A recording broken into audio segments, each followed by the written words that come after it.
Amados, nós então vamos continuar a nossa comunhão e vamos hoje para a leitura de Zacarias capítulo 6. Hoje nós vamos meditar um pouco juntos e aprender do Senhor e também ser por Ele fortalecido em mais um aspecto da glória da pessoa divino humano do Senhor Jesus. Nós vamos vê-lo hoje como o homem renovo. Então vamos para Zacarias capítulo 6, versículo 12 e 13. Capítulo 6, versículo 12 e 13. Eu estou lendo na versão João Ferreira de Almeida, revista e atualizada. Aqui diz assim: E diz-lhe, assim diz o Senhor dos Exércitos: Eis aqui o homem cujo nome é Renovo. Ele brotará do seu lugar e edificará o templo do Senhor. Ele mesmo edificará o templo do Senhor e será revestido de glória. Assentar-se-á no seu trono e dominará, e será sacerdote no seu trono, e reinará perfeita união entre ambos os ofícios. Vamos também ler o capítulo de Isaías 53. Isaías 53, versículo 10. Todavia ao Senhor agradou moê-lo. E o sujeito aqui se refere ao Messias. Todavia a Javé, ao Senhor, agradou moê-lo, moer o Messias, fazendo-o enfermar. Quando ele der a sua alma como oferta pelo pecado, verá a sua posteridade e prolongará os seus dias, e a vontade do Senhor prosperará nas suas mãos. Também Salmo capítulo 22, versículo 30. Eu vou ler o 29 só para a gente pegar o contexto, mas o foco está no 30. Todos os opulentos da terra hão de comer e adorar, e todos os que descem ao pó se prostrarão perante ele, até aquele que não pode preservar a própria vida. A posteridade o servirá. Falar-se-á do Senhor à geração vindoura. Nos dois versículos, tanto no Salmo 22 como em Isaías 53, aparece esse termo posteridade ou descendência. Também algumas traduções colocam. Isso é importante para nós, esses textos que nós queremos considerar hoje. Amados, nós vimos no começo da nossa meditação a respeito das glórias do Senhor Jesus, nesses 4 textos principais que foram colocados desde o início da nossa meditação sobre o renovo, nós vimos o texto lendo, Jeremias capítulo 23, onde o Messias é chamado de renovo de Davi. Nós vimos Isaías capítulo 4, versículo 2, onde o Messias é chamado de renovo de Javé. Nós também lemos Zacarias capítulo 3, onde o Messias é chamado de o servo renovo. E também Zacarias 6, verso 12 e 13, onde o título dado a ele é o homem cujo nome é renovo. Se nós fôssemos fazer uma leitura seguindo a ordem dos evangelhos, nós deveríamos começar por Jeremias, onde Cristo é apresentado como o renovo de Davi, como tal, fala-se da sua natureza, humana, do seu ofício real de rei, aquele ofício que ele ocupa como o descendente de Davi, que deve reinar sobre a casa de Israel, para o qual está separado o trono de Davi. E aí nós veríamos a ligação disso com o Evangelho de Mateus. Depois nós deveríamos partir para Zacarias capítulo 3, onde ele é chamado de o meu servo renovo, onde nós vemos o serviço daquele que justifica o ímpio. Nós vimos a implicação dele ser o servo renovo. nas duas últimas reuniões que nós podemos, né, meditar na palavra.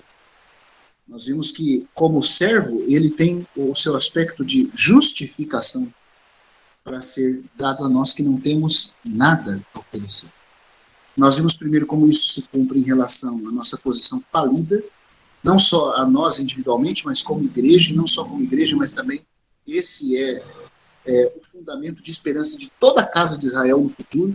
Nós vimos isso na nossa leitura de Zacarias, e é também a base sobre a qual repousa todas as promessas de Deus.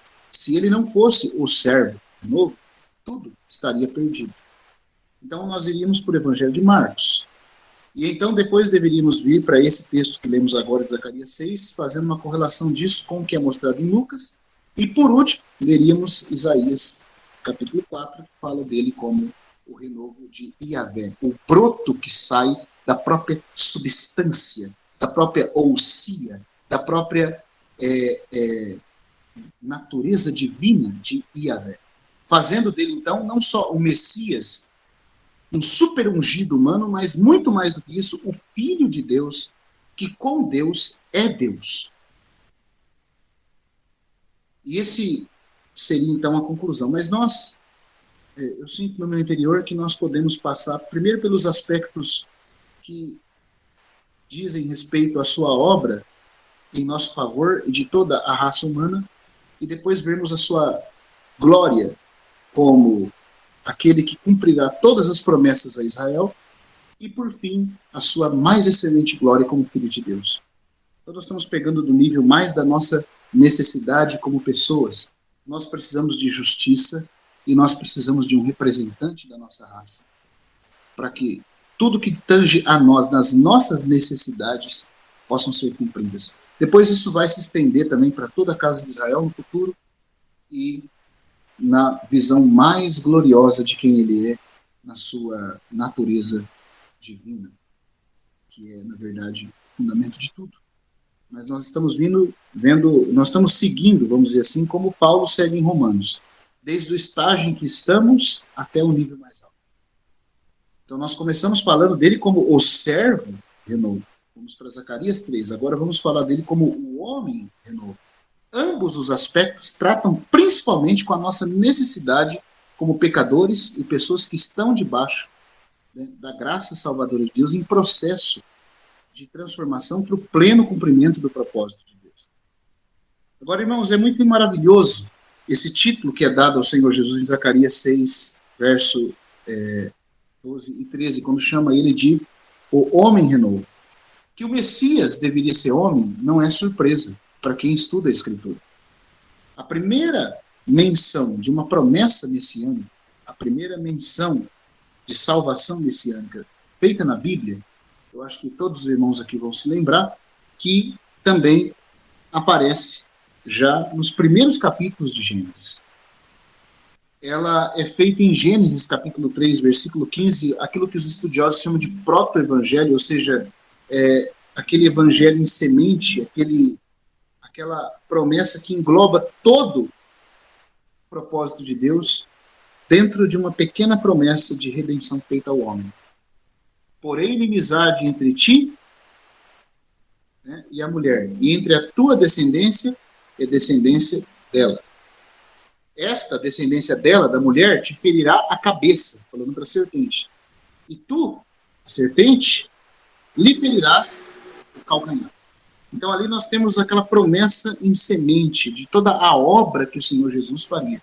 E lá ele é chamado de o descendente da mulher, a semente da mulher, indicando que ele deveria então nascer da raça humana. O Messias deveria ser homem. Isso não é uma novidade, né, que o Messias deveria ser homem. Por quê?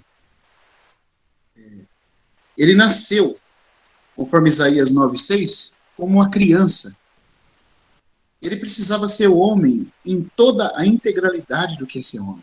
Irmãos, como o irmão Romeu falou uma vez, e eu estava me recordando disso enquanto eu meditava, como nós vamos ter mais tempo para meditar acerca das belezas e das glórias do Senhor Jesus como homem? nós vemos muitas coisas do ensinamento a respeito da sua obra, da sua perfeição, da sua divindade, do seu ofício, mas a sua beleza humana, sabe, não são muitos que meditam acerca disso, mas há tanta riqueza, irmãos. E Deus gastou tanto tempo dentro dos evangelhos enfatizando principalmente o viver humano do Senhor Jesus. Como que é profundo se nós pudéssemos meditar em tudo que foi legado a nós pelo fato de o Senhor ter sido feito homem, totalmente homem como nós. Eu queria só enfatizar com os irmãos ainda a beleza disso. Vamos para 1 João capítulo 5 agora. 1 João capítulo 5. 1 João 5, versículo 6. A grandeza da encarnação do Senhor Jesus, dele ter se feito homem, e não ter se feito homem aparecendo, por exemplo, você pode dizer assim, ele se encarnou e ele é homem, né? Isso é verdade. Mas a glória da encarnação, o adendo disso tudo, é que ele se encarnou e não veio como homem já adulto. A fim de ser o nosso Salvador completo em todos os sentidos, ele se encarnou começando no ventre da Virgem. Começando de maneira misteriosa, participando de carne e sangue como nós, desde o útero de Maria. Mas não é espantoso isso? Não é precioso isso? Você acha que se Deus quisesse, de alguma forma, que o Senhor Jesus participasse de carne, sangue humano, de natureza humana, ele não poderia, na sua onipotência, preparar um meio para que o Senhor tivesse participação na nossa natureza, talvez aparecendo já adulto? Mas é dito que para que ele fosse o salvador integral de toda a raça humana, de todo o gênero humano, em tudo, diz a carta aos Hebreus, ele precisava ser feito semelhante aos irmãos. Em tudo que for legítimo da humanidade. E aí você fala assim, como alguns podem pensar. Mas e o pecado? Ele não tinha pecado. Ele não tinha pecado como eu, então como é que ele em tudo é semelhante a mim? Mas é que ele é em tudo semelhante a nós no que diz respeito à nossa humanidade. Mas o pecado não faz parte da humanidade original. O pecado é algo intruso, o pecado é algo fora dos propósitos de Deus. O pecado não é, legalmente, algo que se fundamenta como sendo próprio do homem. Pelo contrário, por causa do pecado, nós somos todos, né, menos homem, rascunhos de homens desde que Adão caiu. Mas o Senhor Jesus participou de tudo que é de forma legítima pertencente à humanidade. Para que ele pudesse ser feito semelhante aos irmãos em todas as coisas. E pudesse então ser o Salvador integral. Porque, irmãos, agora presta atenção numa coisa. O Senhor Jesus não pode salvar de maneira perfeita nada que ele não tenha assumido totalmente sobre si. Se o nosso Senhor começa a sua vida humana a partir de um momento adulto, ou a partir de uma fase já, quem sabe, no seu ministério terreno, e não assume com integralidade tudo que o homem é, desde a concepção, então ele não pode salvar toda a espécie humana. Quem sabe é uma etapa ou um grupo da espécie humana, mas não totalmente toda ela. Ele não seria um homem completo em todos os sentidos. Isso é tão verdade, irmãos, que se ele não for assim, sua morte como homem não pode ser substituta. Nossa.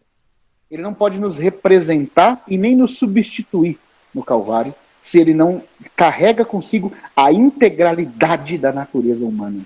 E é por isso que negar a encarnação completa do Senhor Jesus e a integral participação dele na raça humana é algo que faz você não ter nem o pai e nem o filho. É algo que te põe debaixo de espírito de anticristo. É algo que faz você ser do diabo, de acordo com a doutrina dos apóstolos. Cristo tem que ser homem, totalmente homem, perfeitamente homem, com tudo que o homem de modo legítimo é. E nós nos gloriamos nisso. E nós damos testemunho disso.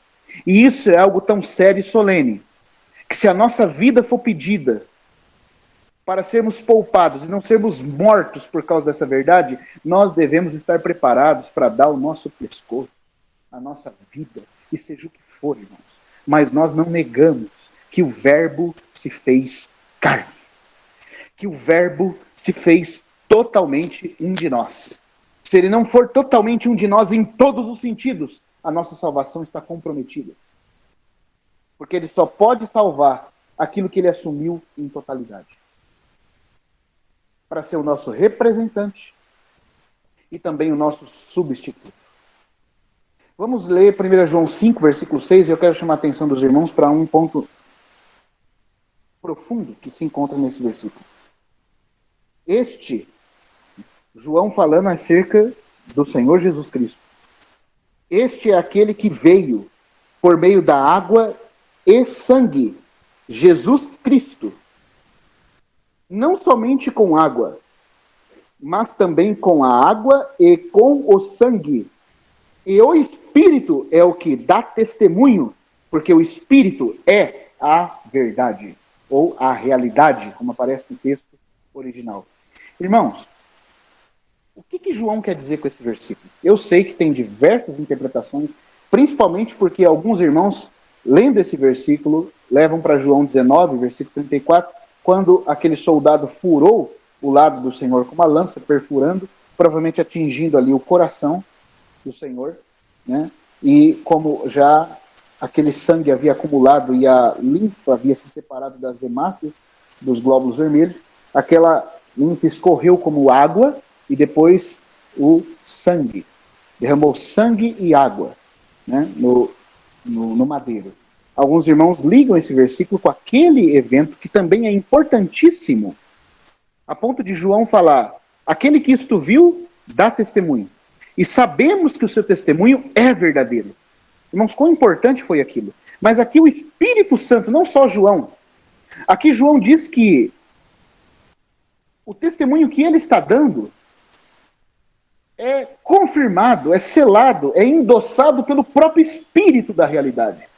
O Espírito da realidade, que traz toda a realidade de Deus consigo, que atesta e torna real qualquer tipo de experiência genuína e espiritual com Deus, é quem confirma o que o apóstolo João está falando aqui. E negar o que João está falando aqui é se colocar numa posição antagônica ao Espírito da verdade. Irmãos, isso é muito sério. É tão sério que não só João, inspirado pelo Espírito, dá testemunho, como ele já tinha dito que deu, que havia dado lá em João 19:34, quando ele fala que ele viu, e nós sabemos que o seu testemunho é verdadeiro, mas aqui ele fala e ele diz que o Espírito testemunha junto com ele. O que o Espírito testemunha junto com ele? O Espírito da realidade, o Espírito que traz, que comunica toda a realidade de Deus, tudo que de Deus é real. Ele testemunha que este Jesus, veio não só por meio da água, mas também do sangue. Ele não veio só com água, mas também com a água e com o sangue. O que João está dizendo aqui? Por que isso é tão importante para ele? Por que o Espírito Santo se une a ele nesse testemunho? Houve na história da igreja um herege chamado Cerinto, contemporâneo do apóstolo João, a quem, segundo Eusébio de Cesareia, o apóstolo João chamava de filho do diabo. João, o apóstolo do amor. João, o que reclinava no seio do Senhor. João, o que disse e enfatizou o amor, a luz, a graça e a verdade. João, o místico. João, aquele que rogou que nós nos amássemos uns aos outros e que disse que Cristo foi feito propiciação pelos nossos pecados e ainda pelos do mundo inteiro. Esse João tão pleno do amor redentor do seu Senhor, todavia disse que este homem, chamado Cerinto, era um filho do diabo. Segundo a história da igreja, também contada por Eusébio, também contada por outros historiadores do primeiro século, nas termas dos banhos de Éfeso, onde as pessoas iam para banhar-se ou até apenas para refrescar os pés naquela água morna, depois de uma longa viagem que faziam pela Ásia. Também o apóstolo João, certa vez, foi até uma dessas termas para poder se banhar nas águas. E quando ele viu que do outro lado, de uma dessas águas quentes, onde ele ia se banhar, estava vindo Cerinto, ele virou para um dos irmãos e disse: veja, aqui já chegou o filho de Satanás. não me unirei nas águas que este homem coloca os pés. Irmão, e ele se levantou e foi embora. Aquela exortação que ele disse que nós não devemos nem saudar os que ultrapassam a doutrina de Cristo. Porque, irmãos, pensa bem, eu estou falando tudo isso para a gente chegar no ponto. Eu quero que os irmãos fiquem admirados com esse ponto. Por que esse Cerinto era tão rejeitado por João? Por que João foi tão incisivo contra ele?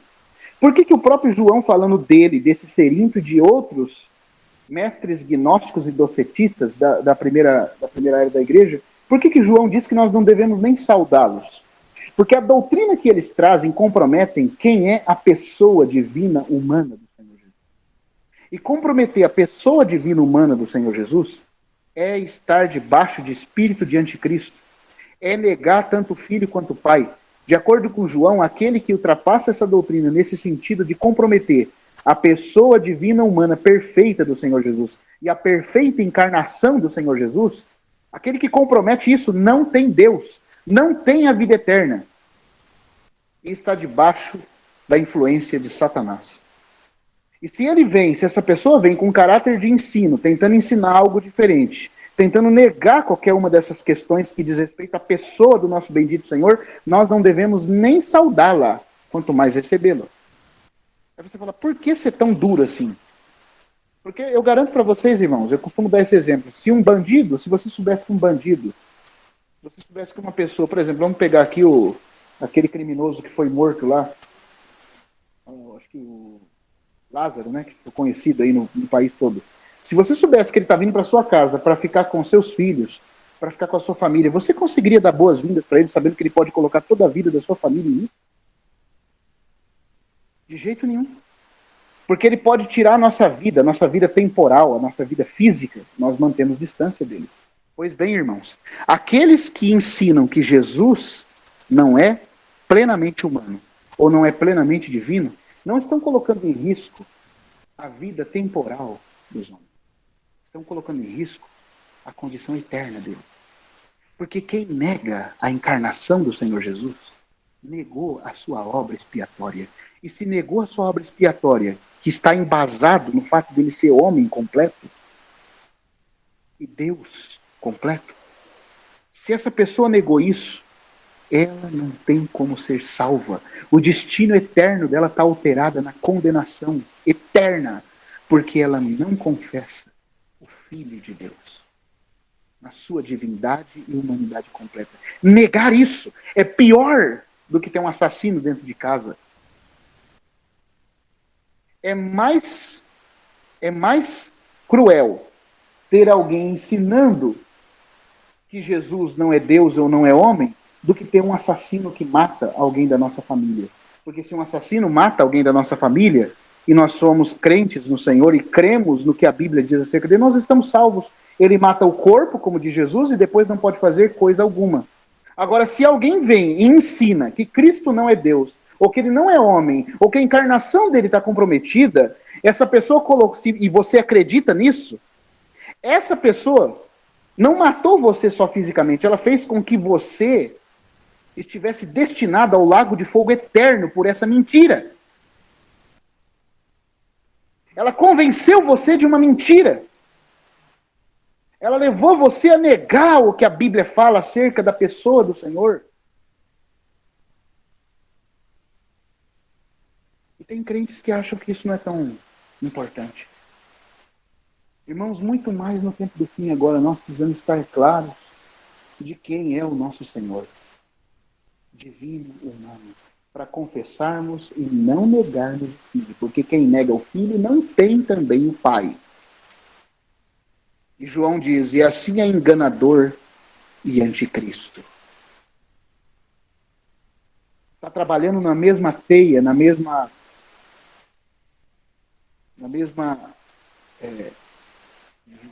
mesmo rio, na mesma corrente que vai entronizar o anticristo.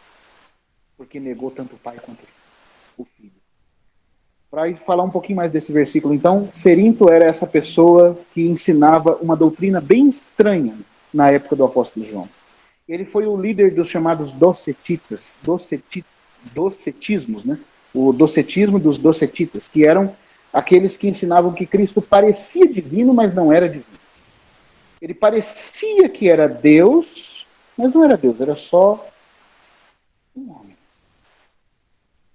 Mas presta atenção como é que ele falava que Cristo era homem. Ele não falava que o Messias é divino e humano. Ele dizia que o Messias parecia divino e era só humano.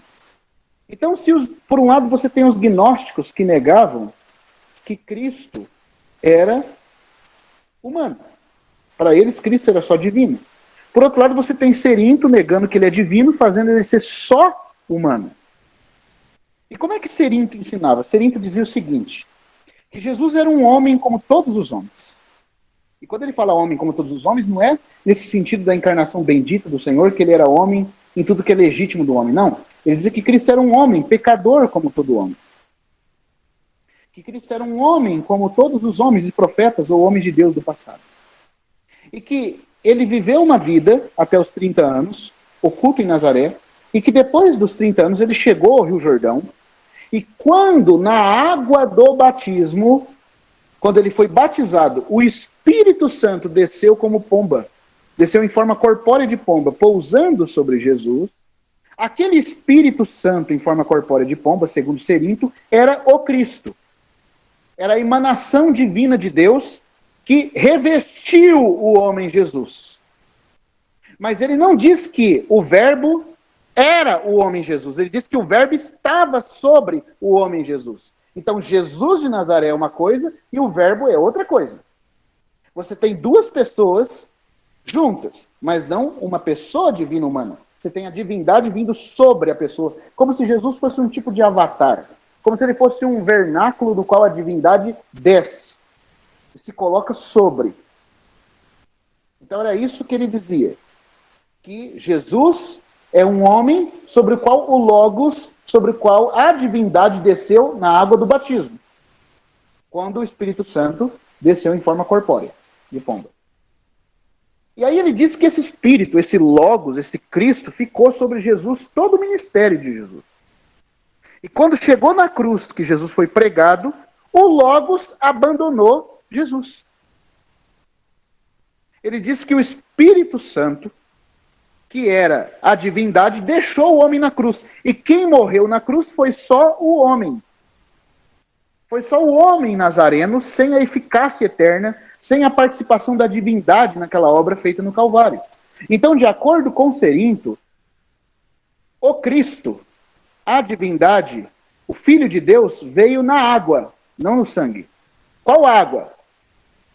Ele veio com a água. Com a água significa em união com aquilo que ocorreu na água. Esse é o sentido que João está dando aqui. Ele veio na água, com a água. Que água? A água do batismo. Cerinto ensinava isso. Que o Logos veio sobre Jesus na água do batismo. Veio com a água. Junto com o batismo da água veio o Filho de Deus sobre o homem Jesus de Nazaré. E que esse Filho de Deus, esse Logos, abandonou Jesus na hora que ele estava na cruz e Jesus morreu apenas como homem ali no Calvário. Irmãos, isso é negar quem o Senhor é. É negar a sua humanidade divina, humana. A sua humanidade que é divina e é também humana, porque ele é homem, mas ele é Deus ao mesmo tempo. Isso é negar a suficiência da sua pessoa e da sua obra. Isso é se colocar debaixo do espírito de anticristo. Isso é selar o destino eterno de uma pessoa sendo condenada por negar a eficácia da obra. E nega a eficácia da obra porque nega a glória da pessoa que realizou a obra. E agora João vai dizer em alto e bom som: este é aquele, o Filho de Deus. Porque no versículo 5 de 1 João 5, ele fala: quem é que vence o mundo senão aquele que crê ser Jesus? Jesus. E por que não o Cristo? Jesus fala da humanidade. E João está falando aqui: ser Jesus, o homem de Nazaré, o Jesus de Nazaré, é o Filho de Deus. Quem é que vence o mundo senão aquele que crê que aquele nazareno, aquele homem de Nazaré, é ao mesmo tempo o Filho de Deus? Não é que o Filho de Deus desceu sobre o homem de Nazaré. O homem de Nazaré é o Filho de Deus. Esse é o nosso testemunho. Por essa verdade nós vivemos e morremos. Por essa verdade, os cristãos morrem na Ásia, morrem na África do Norte, morre nos países muçulmanos por confessarem o Filho divino humano. É esse o nosso testemunho. Jesus, o homem, porque Jesus fala da sua natureza humana, é o Filho de Deus. É divino. É Deus com Deus. Este Jesus que é Filho de Deus, que é humano, mas também é divino, é aquele que veio por meio da água e sangue. Agora, por que sangue? Porque aqui está falando do sangue de Maria. Está falando dele participar do nascimento virginal, dele tomar sangue humano desde a concepção. Ele participa não só. O Logos, a divindade, o Filho de Deus, não veio na água do batismo. O Logos veio. O que João está tentando dizer aqui é: o Logos veio desde o sangue no ventre de Maria. Desde o ventre de Maria, Deus se uniu ao homem em carne e sangue, com natureza humana, integral. Não é que o Logos desceu na água do batismo. O Logos veio desde o sangue virginal. O Logos se uniu hipostaticamente, duas naturezas em uma só pessoa, desde o ventre de Maria, desde o sangue. Ele veio com sangue e não só com água. Ele não veio só por meio do que aconteceu na água do batismo. Ele veio por meio do que aconteceu desde a concepção milagrosa no ventre de Maria, tomando carne, sangue e natureza humana integral sobre ele. Bendito seja o Senhor por ele ser essa pessoa. É por ele ser essa pessoa. É por ele ter totalidade da nossa natureza que nós estamos seguros, irmãos. Eu não tinha planejado nem falar tudo isso. Eu tinha outros versículos para ler. Mas nós temos que começar por aqui. O Messias, para ser Messias, o Salvador, para ser nosso Salvador, deve carregar as duas naturezas em uma única pessoa. As duas naturezas em uma única pessoa. Este é aquele que veio por meio da água e sangue, Jesus Cristo. Não somente com água, mas também com a água e com o sangue. Ou seja, intrinsecamente, na sua humanidade, até naquilo que ele tinha como sangue, ele já era divino. Ele não se tornou divino a partir do momento da água do batismo, sendo depois abandonado pela divindade na cruz. A essa heresia de Serinho que o João faz referência, combatendo esse engano, irmão. Queria sugerir aqui para os irmãos que quiserem ver mais a importância de nós estarmos claros de quem é o nosso Senhor, de nós darmos testemunho junto com o Espírito acerca da verdade do nosso Senhor. Eu queria sugerir para os irmãos a leitura do livro Encarnação, do irmão Dinha Francesco. É um livrinho vermelho que pode ser baixado lá no site dos irmãos da Colômbia. Tá? E ele entra com mais detalhe dentro dessa questão. Irmãos, isso é muito sério. Há muitos movimentos heréticos, errados, distorcendo nesse tempo do fim. Quem é o nosso Senhor? Não entendem a questão do esvaziamento, da quinose de Cristo, da sua prova humana, da sua encarnação, da sua vitória na cruz, da sua vitória na ressurreição, da sua ascensão, das provisões tanto da cruz quanto da ascensão, das provisões da cruz, da ressurreição e da ascensão. Não entendem e falam coisas das quais nada sabem e confundem aos milhares. Isso é o que a Bíblia chama de um outro Jesus. O Jesus do Testemunho de Jeová, por exemplo, é um outro Jesus. É um Jesus que é uma criatura angelical, que se fez homem, e o Espírito desceu sobre ele no batismo. Mas nunca foi Deus. O Jesus do hinduísmo é outra coisa. Até nos meios budistas tem uma ideia de Jesus, mas é outro Jesus. O Jesus dos espíritos é outro Jesus. É aquilo que Paulo fala, um outro Jesus sendo pregado. Nós cremos no renovo homem, no Messias que é totalmente homem, mas que é ao mesmo tempo totalmente Deus. embora nós queremos dar ênfase na questão da humanidade, no que significou ele ter se feito homem, nós precisamos ver, irmãos, que ele se fez homem de forma integral. Ele se fez homem de forma integral. Embora aqui nesse versículo eu quis mostrar para os irmãos o que João estava combatendo quando ele escreveu esse texto. Por que o Espírito Santo acha isso tão importante? Acha tão necessário nós estarmos claros disso? Quantas pessoas não foram enganadas? Porque, pensa bem, Serinto pega o texto de Deus meu, porque me desamparaste. O texto da cruz, lá em Mateus 27. Para dizer que Deus desamparou o Senhor. Então, por isso, o Senhor não era Deus na hora da cruz. Eu faço a pergunta, irmão, se essa questão fosse colocada para mim e para você, como a gente responderia isso? Se alguém dissesse para nós que o Verbo abandonou o homem, Jesus, na cruz, como nós responderíamos isso? E citasse o versículo de Mateus ainda para confirmar.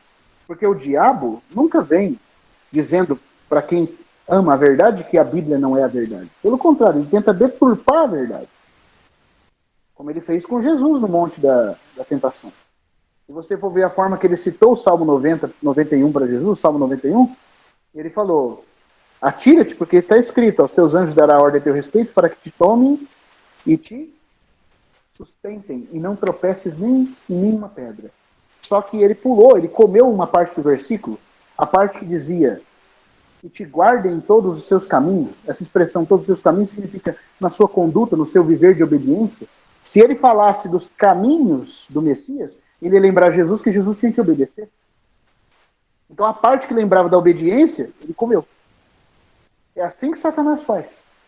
Nós precisamos estar muito claros que o nosso Senhor é divino e humano. E é humano não em um momento depois de adulto, como Serinto ensinava, ou em um momento estava a divindade, depois só estava a humanidade. Não, ele é humano e divino de forma integral.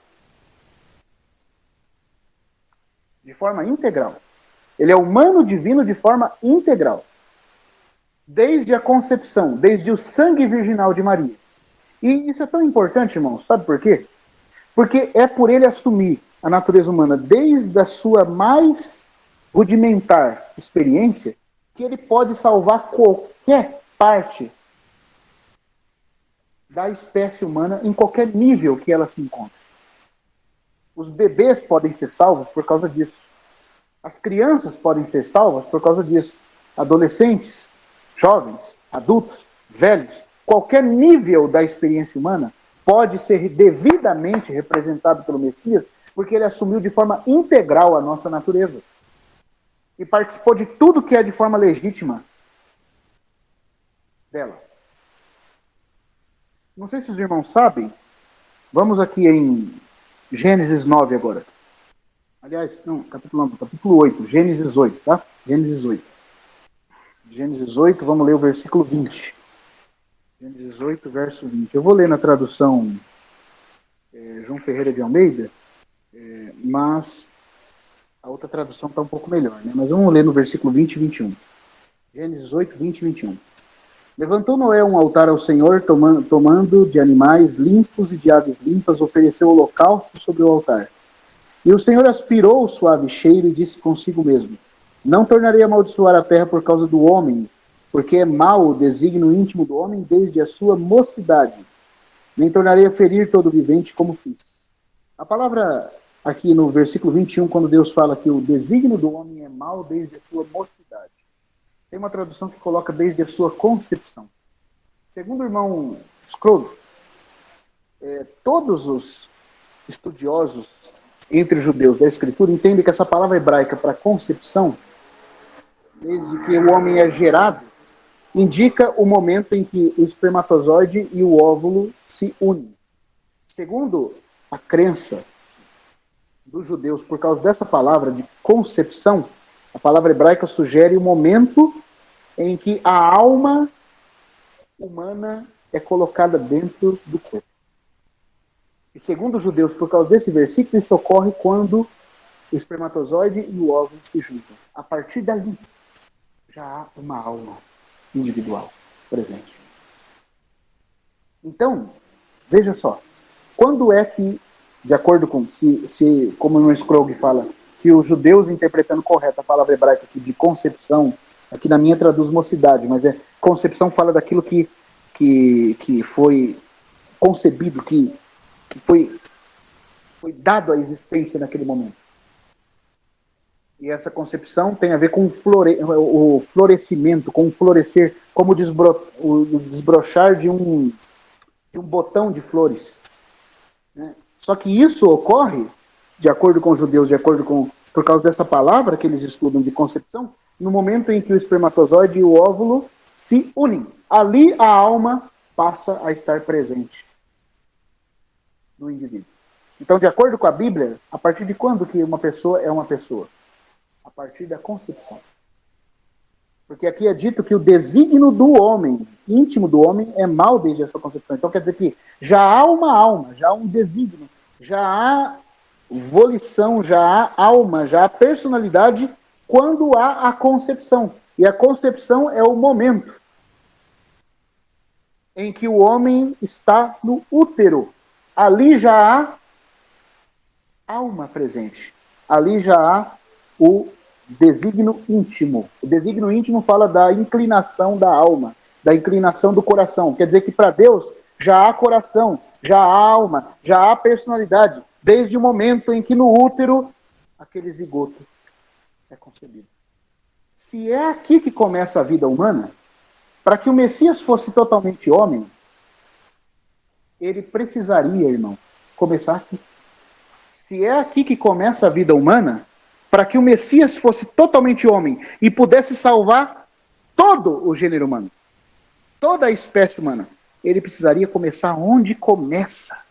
Por isso ele não é um homem que já vem adulto.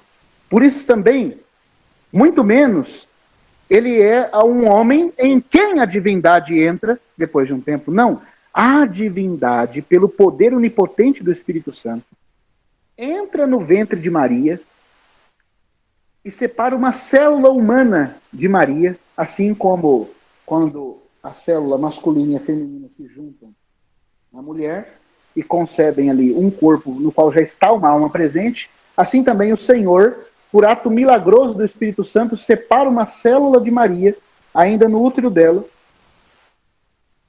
e constrói um corpo em quem estará presente toda a plenitude da divindade, o Logos encarnado, todavia com espírito, alma e corpo humano. Como ele consegue ser uma pessoa divina, tendo, apesar de ser uma pessoa divina, sendo pessoalmente humano, com alma, espírito e corpo, e essas duas coisas não formam uma terceira coisa, nós não sabemos, irmão. Isso é o mistério da encarnação. Mas o Senhor precisava começar onde todo homem começa, para poder ser o salvador de toda a espécie humana e da totalidade de tudo que o homem é. Aqui em Gênesis é dito que desde a concepção, palavra hebraica que o irmão Scrooge usa, que é o momento da fertilização do óvulo pelo espermatozoide. Nesse momento, há uma alma, porque já passa a ver desígnio, já passa a ver inclinação de alma, de coração dentro do homem. E no caso nosso, é um desígnio mau, é uma pendência para o mal. No caso do Senhor Jesus, quando o Espírito Santo, por ato onipotente, entrou no ventre de Maria, tomou a célula humana de Maria, uma célula que em si era pecadora, mas separou o pecado dessa célula da própria célula. Irmão, só Deus para fazer isso. Eu queria só ainda assombrar os irmãos com esse ponto, assombrar positivamente. A concepção do Senhor Jesus é um ato de onipotência divina, tanto quanto a criação do universo. Porque, veja só, ele carrega tudo que o homem é na sua integralidade, mas de uma forma milagrosa. Porque o Espírito Santo, para produzir um homem que herdasse tudo que o homem é de forma legítima, mas sem o pecado do homem, ele tem que entrar no ventre de Maria, como está escrito em Lucas, descerá sobre ti o Espírito do Altíssimo e ele te cobrirá com a sua sombra. Eu estou parafraseando aqui, né? O texto lá fala um pouquinho diferente, mas diz que a sombra do Senhor, a sombra ia envolver Maria e o Espírito Santo ia fazer esse trabalho. Como que o Espírito Santo fez isso? Ele entrou no ventre de Maria. Se o Senhor Jesus tem que ser concebido, e ele tem que ser homem, ele tem que começar aqui onde todo mundo começa. Só que ele não tem a semente do homem. O Senhor Jesus é o único que é a semente da mulher. Por quê? Porque o pecado é transmitido pela semente do homem. O Senhor Jesus não é semente de homem, ele é semente da mulher. Por quê? Porque foi o Espírito Santo que foi no útero de Maria, pegou uma célula humana de Maria, pelo seu ato onipotente, erradicou o pecado dessa célula, fez essa célula um vernáculo, utilizou essa célula purificada, erradicada do pecado, com o pecado sendo erradicado dela, para produzir um corpo, uma estrutura, e nesse corpo, por ação onipotente do Espírito Santo, esteve unida de forma indivisível toda a plenitude da divindade da segunda pessoa da Trindade. E neste corpo que está unido à divindade, que é uma pessoa divina, tem também personalidade humana, com alma humana, espírito humano e corpo humano. Como que ele consegue ter alma humana, mas ser já uma pessoa que pré-existe na sua divindade, nós não sabemos, porque no nosso caso, nós somos pessoa porque a alma, que tem como conteúdo o ego, o eu, a volição, a vontade, e a autoconsciência na própria vontade, no nosso caso, a nossa personalidade reside na alma humana. Mas o Senhor Jesus tem uma alma humana e, contudo, antes de ter alma humana, ele já era uma pessoa divina. Ele não começou a ser pessoa no momento da encarnação. A personalidade dele precede a encarnação. Ela pré-existe à encarnação. Ele já era uma pessoa divina que se uniu à natureza humana, tendo, todavia, personalidade humana ao mesmo tempo que a divina. Como essas duas naturezas estão presentes numa só personalidade, é um mistério. Por isso, na teologia, isso é chamado de consciência teotrântica. A consciência divina humana do Senhor Jesus. Não é duas consciências, é uma consciência que tem a sede da sua existência no Logos divino, mas que agora é tão humana quanto todo homem, e que começa exatamente onde o homem começa. Começa na concepção no ventre.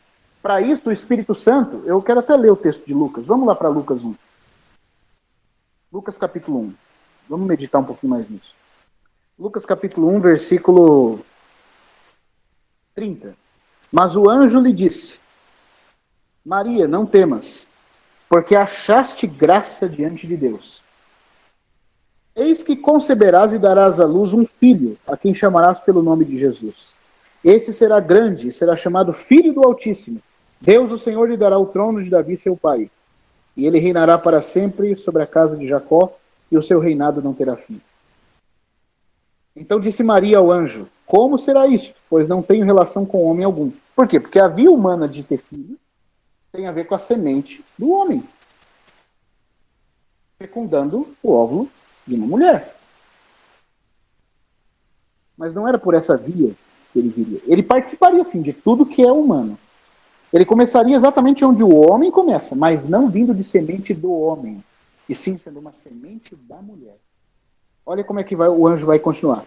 Respondeu-lhe o anjo: descerá sobre ti o Espírito Santo. Então, o Espírito Santo ia descer sobre ela, envolvendo-a. E o poder do Altíssimo te envolverá com a sua sombra. Por isso também, a nossa versão fala o ente santo. Aqui eles colocaram ente santo, como se Gabriel estivesse falando assim, o ente santo, esse ser santo que te vai nascer, o ente. Essa expressão ente é o ser concreto. Esse ser concreto santo que te vai nascer será chamado de filho de Deus. Mas, irmãos, se você olhar a tradução do grego, é muito interessante. Porque quando Gabriel fala o poder do Altíssimo te envolverá com a sua sombra, por isso também, aí não tem a palavra ente no grego. No grego, está escrito assim: por isso também, o que te há de nascer, o que te há de nascer santo, será chamado filho de Deus. Por que o anjo não usa nem a palavra ente? Parece que quando Gabriel foi falar sobre esse maravilhoso ser que ia ser gerado no ventre de Maria, ele não teve palavras. Porque nunca no universo, nem os anjos, nem os homens, nem qualquer outra criatura viu algo assim. Você tinha João Batista sendo cheio do Espírito Santo desde o ventre. Mas ele era um homem pecador, cheio do Espírito Santo, assim como qualquer outro profeta podia ser enchido do Espírito. Mas é enchido do Espírito. Em João, não acontece o que aconteceu no Senhor Jesus. No Senhor Jesus, quando ele vem pela onipotência do Espírito Santo, o Espírito Santo vai no ventre de Maria, toma uma célula humana de Maria, erradica da célula o pecado, pela ação da sua onipotência. Prepara nessa célula um corpo, no meio dessa célula um corpo, na qual toda a plenitude da divindade há de se colocar em união perfeita. Porque toda a plenitude da divindade está na segunda pessoa. A segunda pessoa vem com toda a plenitude da divindade e consegue, irmão, se unir àquela célula. E consegue ser concebido como um embrião. Passando pelos 9 meses. E a partir do momento que essa célula humana é unida à pessoa pré-existente do Logos, essa célula humana passa a ter alma humana, corpo humano, espírito humano, unido à pessoa divina do Logos. Isso é impressionante, isso é um mistério. Por isso, o que te há de nascer. No grego não tem o ente. Porque eu fico pensando que Gabriel, não é uma opinião só minha, de outros estudiosos também, ele não tinha palavra para descrever o que era a encarnação. Nem os anjos conseguem sondar o mistério da encarnação. A encarnação, repetindo. Sabe, eu acho isso misterioso, irmãos. Desculpa estar falando de novo, enfatizando, mas é porque é isso. Porque no nosso caso, para nós somos pessoa. Nós somos pessoa. Cada um de nós é uma pessoa. E o que faz um ser uma pessoa? Porque não é porque há um ser que ele é uma pessoa. Um cachorro é um ser, mas não é uma pessoa. O que faz um ser uma pessoa é ele ter não só consciência das coisas que o envolvem, mas autoconsciência de si mesmo. É ele poder, com a sua volição e com a sua mente racional, poder dizer eu. Isso é uma pessoa. Agora, tem pessoas de diferentes naturezas. Existem seres que possuem naturezas e não são pessoas. E existem seres que são pessoas e podem ser pessoas humanas, ou pessoas angélicas, ou pessoas demoníacas. Por exemplo, como os demônios são criaturas pessoais, mas não são humanos. Os anjos são pessoa, mas não são humanos. Agora, um cachorro é um ser, mas não é nem pessoa e nem humano. Agora, no nosso caso, nós somos pessoa porque a nossa alma tem uma volição e uma autoconsciência. Mas no caso do Senhor Jesus, embora ele tenha alma humana, a personalidade dele não começa na alma humana. Porque ele já existia como uma pessoa divina antes da encarnação. Quando ele se encarnou, a divindade entrou na humanidade. E agora a humanidade, a alma humana dele, tem uma união tão perfeita com a divindade que a consciência pessoal dele é teotrâmpica. Ela é divina humana.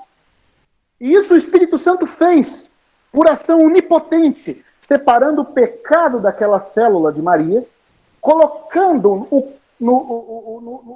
na célula de Maria a capacitação onipotente que o Espírito Santo estava fazendo ali pela sua onipotência, a sua capacitação de onipotência, fez com que na célula de Maria um corpo fosse projetado sem pecado e que nesse corpo estivesse unido toda a plenitude da segunda pessoa da divindade.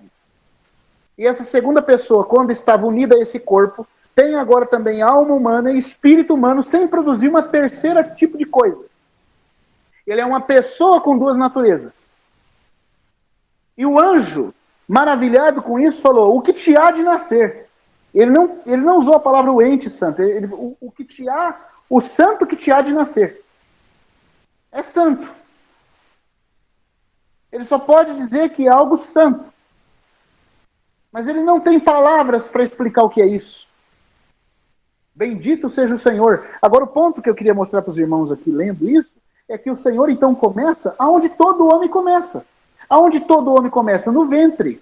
Jesus também começa no ventre. O Logos vem não só na água, mas no sangue virginal. A diferença é que ele não começa pela semente de um homem, para não ter pecado. Ele começa sendo a semente da mulher, por quê? De fato, há uma célula da mulher envolvida. Não há célula do homem. E é por meio da célula do homem que o pecado é transmitido. Porque foi o homem que pecou. Eva foi enganada, mas 1 Timóteo 2 diz que Adão não foi enganado. Eva foi enganada, mas Adão, não sendo enganado, e Eva sendo enganada, caiu em transgressão. Mas a desobediência, o pecado acontece quando Adão come. Porque Adão é o cabeça da raça, e é por meio dele que o pecado entra. Por isso Romanos 5 vai dizer que o pecado entrou por um homem. E o pecado é transmitido pela semente do homem.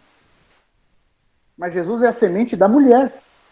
Essa semente da mulher, claro que Maria, sendo uma descendente de Adão, também tinha pecado. Mas o Espírito Santo, por ação onipotente, uma ação tão onipotente quanto o ato de criar o universo.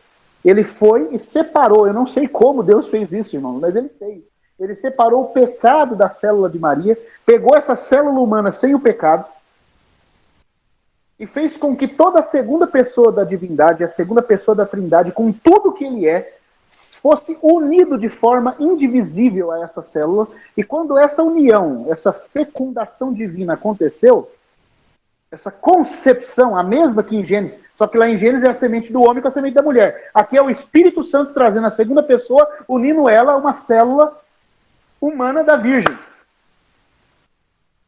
Não é a semente do homem. É o verbo de Deus se unindo à célula feminina de Maria. Já separado do pecado. Se uniu. Quando se uniu, o que aconteceu? O verbo passou a ser carne. O verbo se fez carne. Passou a haver uma pessoa divina humana. Uma pessoa que pré-existia como pessoa, mas agora nessa pessoa há uma consciência humana, com alma humana, espírito humano e corpo humano. Que não tem a sua personalidade começada como nós, na alma humana. Ele já era pessoa antes de se fazer homem. Mas agora ele tem na pessoa divina dele está também a consciência humana, que foi gerada do ato da concepção, da união do Logos com a semente feminina de Maria. Com a célula de Maria. Porque a semente do homem é uma célula do homem, que fecunda a célula feminina da mulher. A semente da mulher é a célula da mulher que o Espírito Santo tomou e por meio disso, naquela engenharia divina, produziu um corpo erradicado, já com o pecado erradicado dele, para que a segunda pessoa da divindade pudesse ter um corpo. Como diz o Salmo 40. Um corpo me preparaste. Um corpo me preparaste. Pudesse ter um corpo. Mas aí quando esse ser divino, a segunda pessoa da divindade, da trindade, se uniu a esse corpo, neste corpo passou a ter consciência humana, uma alma humana e espírito humano. Inseparável da segunda pessoa da trindade. É o mistério da encarnação. Mas ele começa aonde nós começamos. Na concepção. Com a diferença que não é uma concepção da semente do homem. Tem semente humana, mas é semente da mulher. É célula da mulher. O Espírito Santo só usou o que era de Maria, não o que era do homem. Porque até no princípio de Deus é por meio do homem, na relação com a mulher, que o pecado é sempre transmitido, porque o homem é o cabeça. Foi quando o homem comeu que o pecado entrou. Eva transgrediu, sim. Timóteo diz que ela transgrediu. Mas a culpa federal caiu quando o cabeça da raça federal caiu. A cabeça federal da raça caiu. Aí a culpa entrou. Irmãos, eu sinto que falar desses assuntos, como nós estamos tocando em questões sublimes, santas, e que são de alicerce da nossa fé, o inimigo não fica feliz com isso. Vocês não sabem como que é dificultoso para mim falar desse assunto. Parece que uma batalha espiritual é travada. Até os termos mais adequados que devem se usar parece que às vezes se perde da mente. Isso, eu queria dizer para vocês, é uma genuína batalha espiritual falar desse assunto. Eu sinto a pressão espiritual que fica ao tentar falar, a pressão espiritual que é para entender e até mesmo, às vezes, o ataque do inimigo tentando tirar o interesse disso. Porque se nós não entendemos isso, nós perdemos o fundamento da nossa correta experiência cristã, das riquezas que foram legadas pela encarnação do Senhor. E nós ficamos sem ter a genuína base correta do alicerce da nossa fé cristã. Então, Satanás, se for falar de qualquer outra coisa, ele não põe obstáculo não, mas para falar disso é sempre uma guerra espiritual. Então, se você sentiu aí alguma interferência, eu peço até que os irmãos, até poucos minutos que restam, estejam em espírito de oração enquanto nós falamos dessas coisas. Porque isso diz respeito àquilo que é mais sublime, mais santo, o mistério da bendita encarnação do Senhor Jesus. Como o nosso Messias é homem, e aonde começa a sua encarnação? Ela começa como começa do homem, na concepção. Por isso o Espírito Santo tem que vir no ventre. Por isso, o Cristo não é só divino, é também humano. E assumiu a totalidade do que é a nossa natureza humana. E por isso ele não veio só na água do batismo, ele veio desde o sangue do ventre de Maria. E por isso ele pode salvar todos os homens, e por ele se achegam a Deus. Tem uma outra questão que é levantada por alguns que fazem objeção. Eles dizem assim, mas se Jesus começou de forma sobrenatural, a sua encarnação se deu de forma sobrenatural, então ele não é como todo homem, porque todo homem tem que ter a relação do homem com a mulher para produzir um homem normal. Jesus, pelo que você está falando, ele tem a semente da mulher, mas não tem a semente do homem. O Espírito Santo tomou uma célula, a semente de Maria, certo? Tomou algo de Maria, erradicou o pecado disso por ação onipotente, uniu a segunda pessoa da Trindade a isso, e quando a segunda pessoa da Trindade, por um ato de Deus, pode estar corporificada, unida a isso que veio de Maria, produzindo não só corpo humano, mas alma humana e espírito humano, como fica claro pelo Evangelho que ele tem, e todavia isso tudo é uma só pessoa com a sua pessoalidade divina. Por ele ser feito dessa forma, alguns pensam assim, ele não é um homem como nós. Certo? Porque ele não passou pelo nascimento que vem da relação de Adão e Eva, pela relação do homem e da mulher. Ele é algo que veio do que é humano, na concepção como homem, mas só da mulher com a ação do Espírito Santo. Então ele não é um homem, ele foi produzido de forma milagrosa. Se ele é produzido de forma milagrosa, ele não é um homem como nós. Irmãos, mas se for desse jeito, então Adão também não é homem. O primeiro homem, então, não é homem também. Porque o primeiro homem não nasceu igual nós nascemos. Como é que Adão veio à existência? Não foi por uma ação milagrosa de Deus? Você tinha um boneco de barro, certo? Eu estou tentando falar isso aqui porque eu já vi objeções dessas, sabe? Se Jesus tem que ser homem totalmente igual a nós, ele tem que seguir os mesmos caminhos na hora da concepção. Ele teria que vir de um homem com uma mulher. Se ele for por ação milagrosa do Espírito Santo, utilizando algo da mulher e unindo a divindade a esse algo, então ele não é homem como nós. Mas se for assim, Adão também não é homem como nós, porque ele também não seguiu os padrões que nós seguimos para vir à existência. Você tinha um corpo de barro, e aí o Senhor Deus soprou, o Neshama, o alento de vida, e quando o alento de vida entrou no homem, plasmando um espírito no interior do homem, da união desse Neshama, desse alento de vidas, na verdade, a palavra é vidas no plural, da união desse espírito, desse fôlego de vida com o corpo, surgiu uma terceira parte que é a alma, e o homem se tornou uma alma vivente. E passou a existir a espécie humana, em Adão. Mas ele seguiu os padrões de concepção como vindo de um homem como uma mulher? Não. Assim também o Senhor Jesus não veio necessariamente de um homem com uma mulher, mas veio do homem. Então o que faz o Senhor ser homem é que ele tem toda a natureza humana integral como todo homem tem. E o que dá a ele A integralidade disso é que ele começa onde o homem começa. Onde todo homem começou. Por ação milagrosa, mas Adão também começou por ação milagrosa. Isso, na verdade, deveria nos levar a concluir que tanto Adão como o Senhor Jesus, ambos homens que começaram por ação milagrosa, são os dois únicos homens de verdade. Interessante, irmão. O pai da raça caída, Adão, começou de forma milagrosa. O pai da nova raça, o cabeça federal da nova raça, também começou onde todo homem começa, de forma milagrosa.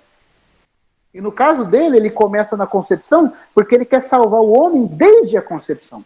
Ele quer salvar o homem em toda, vamos dizer assim, na totalidade de aonde quer que a queda tenha penetrado no homem. E como Gênesis fala que a queda penetrou no homem desde a concepção, porque lá em Gênesis é dito que desde a concepção a inclinação do homem é má, então o Senhor, para salvar o homem na totalidade, tem que ir lá na concepção. Não era o caso de Adão, que começou sem concepção da forma que nós temos, mas também nele não havia pecado. Agora, Jesus, para ser o salvador integral de tudo, tem que começar até onde o pecado vai. O pecado vai até na concepção. Então ele tem que começar lá na concepção também. Para salvar o homem na total integralidade da natureza humana. Bendito é o Senhor, porque ele é tal homem. E ele é o homem, com H maiúsculo, o homem cujo nome é renovo. Assim ele foi concebido.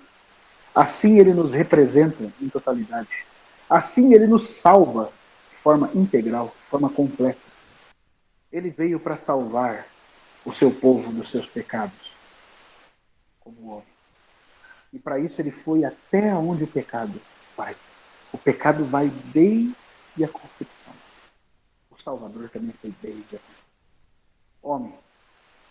E não começou adulto. Não começou cortando etapa, começou desde o início. Assumiu sobre si toda a existência humana. Agora eu e você, e qualquer um que faça parte da nossa raça, descansamos, porque o Salvador para sempre é um homem. E começou sendo homem desde onde o homem começa sendo homem. Bendito seja o Senhor, irmãos. Eu vou parar por aqui. Isso fica sendo uma introdução. Tinha muitas coisas aqui para falar, mas você sabe quando no interior você vai sentindo um guiar interior para uma direção que você sabe que se você não seguir, você vai estar não agradando a direção da unção? Então eu tive que seguir por esse caminho para que isso fosse uma introdução, para que nós pudéssemos depois, a partir da próxima reunião, considerar as consequências de o Messias ser o homem cujo nome é renovo. Nós temos que ver primeiro a questão da sua encarnação, da sua humanidade integral. E aonde começa esse mistério da encarnação? E qual a importância disso? Então, a partir daqui, a gente avança na próxima reunião, tá bom? Que o Senhor abençoe os irmãos e eu